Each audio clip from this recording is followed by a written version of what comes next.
Bien, chers amis, bonjour. Pour préparer Noël, nous sommes aujourd'hui dans l'église de Saint-Félix de Valois, une belle église de notre région. Et aujourd'hui, il y a ici des beaux décors pour préparer Noël. C'est ce que je voudrais vous faire bénéficier aujourd'hui, de ces beaux décors et surtout de leur signification dans le temps de Noël. Vous voyez ici le décor, le beau décor des dimanches de l'Avent. Pendant le temps de préparation de Noël, il y a 4 dimanches qui préparent Noël. On appelle ça habituellement la couronne de l'Avent, mais ici on a pris des belles racines d'arbres pour faire la décoration. Alors chaque dimanche, on allume une de ces chandelles. Et c'est toujours inspiré par la parole. Si vous vous souvenez, la semaine dernière, on a parlé que l'Avent, ça représente tous les milliers d'années qui ont préparé la venue de Jésus. Dans la Bible, c'est la première partie qu'on appelle l'Ancien Testament. Vous voyez comment la Bible est tournée aujourd'hui. La première partie de ce côté-ci, c'est l'Ancien Testament. Alors, tout ça nous rappelle donc la grande démarche vers Noël. Mais aujourd'hui, pour essayer de... La semaine dernière, si vous avez remarqué, on a vu les tableaux de la généalogie de Jésus qui remontent à celle de Joseph et de Marie. Aujourd'hui, je voudrais l'illustrer parce que vous savez que dans le domaine des arts, l'art sacré a souvent inspiré le domaine artistique. Et on a de très belles peintures dans notre région, dans nos églises, et aussi dans les musées à travers le monde. Alors aujourd'hui, on est en train de prendre une partie, et la semaine prochaine, on complétera. Alors, dans la dernière partie de la généalogie de Jésus, on a ici une peinture qui est dans l'église de la Visitation de l'île du Pas. La Visitation de l'île du Pas, vous savez que c'est la plus vieille paroisse de la région de Lanaudière. Ce n'est pas la plus vieille église, mais la plus vieille paroisse. Alors, il y a des peintures qui datent de très, très longtemps. Entre autres, vous avez ici la peinture des parents de Sainte Anne. Vous savez que Sainte Anne, c'est la mère de Jésus. Mais qui sont les parents de Sainte Anne? Si vous allez à la basilique Sainte-Anne de Beaupré, vous allez voir les parents de Sainte-Anne qui sont Sainte Émérancienne et Saint Stolan. Qui aujourd'hui peut connaître l'existence de Sainte Émérancienne et Saint Stolan, les parents de Sainte-Anne? Bien, imaginez que dans l'église de l'île du Pas, dans les plus belles peintures, vous avez celle-ci. Sainte-Anne avec Sainte Émérancienne et Saint Stolan. Et vous avez aussi une belle peinture de Sainte-Anne et Saint-Joachim. Sainte-Anne et Saint-Joachim. Alors, vous avez ici une belle peinture de la Sainte Vierge avec ses parents. Sainte-Anne et Saint-Joachim. Et vous avez aussi une belle peinture de l'Annonciation. Sainte-Anne et Saint-Joachim sont évidemment avec la Vierge Marie, un peu comme Sainte Émérancienne et Saint Stolan sont avec Sainte-Anne, la Sainte Vierge est avec Sainte-Anne et Saint-Joachim qui sont ses parents. Et tout ça nous amène par la suite à un événement qui est important. 9 mois avant le 25 décembre, c'est quelle date? C'est le 25 mars. Et le 25 mars, c'est la fête de l'Annonciation. L'Annonciation par l'archange Gabriel. Gabriel, c'est l'ange. Les anges, c'est quoi? C'est des messagers. Alors, l'archange Gabriel dit à Marie, « Marie, tu as été choisie pour être la mère du Sauveur. De toi naîtra le Sauveur du monde, dit-il. » Et la Vierge répond, mais comment cela se fera-t-il? Je ne connais point d'homme. Je n'ai pas de relation avec aucun homme. Et l'ange lui dit, l'Esprit Saint viendra sur toi. Et l'enfant qui naîtra de toi sera le Messie de Dieu. Et la Sainte Vierge de répondre, hein, que tout se passe selon ta parole, et adresser ce magnifique Magnificat, qu'on récite encore aujourd'hui. Mon âme exalte le Seigneur, exulte mon esprit en Dieu mon Sauveur. Donc, la belle scène de l'Annonciation, qu'on voit encore dans l'église de l'île du Pas. Vous savez, cette belle scène de l'Annonciation, l'ange Gabriel, avec Marie. L'Annonciation à la Vierge. Qu'est-ce qui arrive après l'Annonciation? On célèbre ça dans l'église le 31 mai. Une belle peinture ici qui se trouve au musée du Louvre à Paris. La scène de la Visitation. Voyez Marie, voyez Élisabeth, hein, qui lui annonce et qui lui dit « Je te salue Marie, pleine de grâce, le Seigneur est avec toi. Tu es bénie entre toutes les femmes, et le fruit de tes entrailles est béni. » Vous reconnaîtrez sans doute là les premiers mots, les premières phrases de notre « Je vous salue Marie ». Alors, avant d'aller à la crèche, c'est important de se rappeler tout ça, tout ce qu'il a préparé de façon très lointaine, comme on l'a vu la semaine dernière, de façon relativement immédiate. Et c'est important de savoir, de se mettre ça dans l'esprit. Et maintenant, nous allons nous tourner vers la crèche. Et cette crèche-là, j'ai choisi celle de Saint-Félix, parce qu'à mon point de vue, elle est très, très belle. Et je dirais conforme à la réalité dont nous parle l'Évangile. Je vous lis les extraits de l'Évangile. Voyez-vous, c'est l'Ancien Testament ici, et les pages du Nouveau Testament. Évangile de Jésus le Christ selon saint Luc. En ces jours-là, parut un édit de l'empereur Auguste, ordonnant de recenser toute la terre. Ce premier recensement eut lieu lorsque Quirinius était gouverneur de Syrie. Et tous allaient se faire recenser, chacun dans sa ville d'origine. Joseph, lui aussi, monta en Galilée, depuis la ville de Nazareth, vers la Judée, jusqu'à la ville de David appelée Bethléem. Il était en effet de la maison de la maison et de la lignée de David. Il venait se faire recenser avec Marie, qui lui avait été accordée en mariage et qui était enceinte. Or, pendant qu'ils étaient là, le temps où elle devait enfanter fut accompli, et elle mit au monde son fils, son premier-né. Elle l'emmaillota et le coucha dans une mangeoire, car il n'y avait pas de place pour eux dans la salle commune. Dans la même région, il y avait des bergers qui vivaient dehors et passaient la nuit dans les champs pour garder leurs troupeaux. L'ange du Seigneur se présenta devant eux, et la gloire du Seigneur les enveloppa de sa lumière. Ils furent saisis d'une grande crainte. Alors l'ange leur dit, « Ne craignez pas, car voici que je vous annonce une bonne nouvelle, qui sera une grande joie pour tout le peuple. Aujourd'hui, dans la ville de David, vous avez un sauveur, qui est le Christ Seigneur.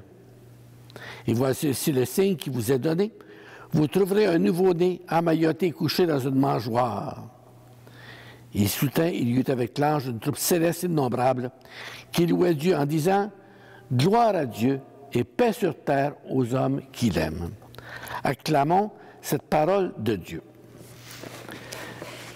Alors, mes bien chers amis, hein, cette parole de Dieu met la table pour le beau décor qu'on a ici qui illustre bien ce qu'on vient d'entendre.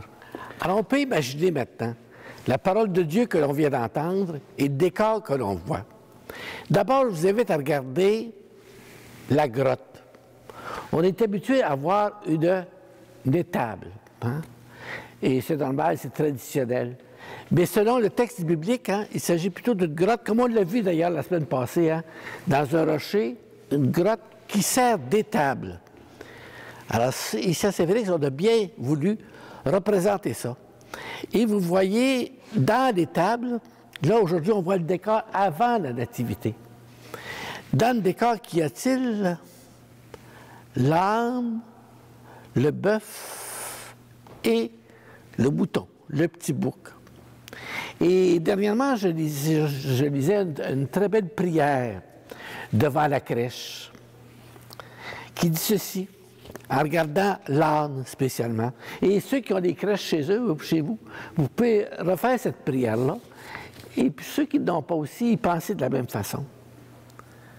Et ça dit ceci, prière en faisant ma crèche de Noël.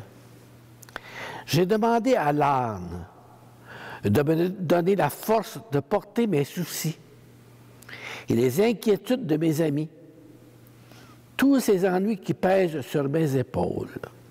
À l'âne est caractéristique de porter les poids. Alors on peut confier à l'âne nos soucis, nos ennuis, celui du monde, spécialement en ces temps de COVID actuellement. Et ça continue. J'ai demandé au bœuf de me procurer sa chaleur pour que je puisse me réchauffer à son souffle des rigueurs de l'hiver et me consoler des séparations créées par le confinement. Oui, hein? À l'occasion de ce Noël-ci, il y a encore des mesures sanitaires, il y a encore des différentes privations. Alors, on peut mettre ça par le souffle, dans le souffle du bœuf. Et maintenant, on voit des moutons. On a vu le bélier, mais on a de nombreux beaux petits moutons. Hein? Ces moutons-là étaient déjà dans le décor avant l'arrivée de Jésus. Hein? Tout ça, là, ce qu'on voit, c'est avant l'arrivée de Jésus. Un peu avec ce qu'on a parlé tout à l'heure pour les différentes étapes de la période de l'Avent. La prière continue en disant « J'ai demandé aux moutons de ne pas être un mouton de panurge, c'est-à-dire un mouton qui suit bêtement le troupeau, mais plutôt un mouton actif qui guide vers les pâturages, les verts pâturages, où ses compagnons, les moutons, qui se méfient du faux berger, de l'imposteur et du facteur de fausses nouvelles. Dieu sait si, dans le contexte actuel, il y a toutes sortes de mauvaises nouvelles. Hein? Mais suivons plutôt le mouton qui s'en va vers la paix. Un mouton, c'est signe de paix, de bonté, de douceur. Efforçons-nous d'avoir ces valeurs-là dans la bonté, douceur, service, guide. Et on voit, autant il y a des moutons, je dirais qu'il y a tellement de beaux bergers. Hein? Gardez donc ça, les beaux bergers. Hein? C'est très beau ici à Saint-Félix. Hein? Des beaux bergers, un qui joue de la flûte, l'autre qui est dans les montagnes. Ils sont très beaux, les bergers. Alors, qu'est-ce qu'on dit? J'ai demandé au berger de m'apprendre à lire dans la nuit le message des étoiles qui m'indique comment garder le cap de l'espérance et suivre la route de la vraie joie, de la seule joie. Dieu sait s'il y a des bergers, on l'a vu la semaine dernière aussi, hein, regardez leurs habits.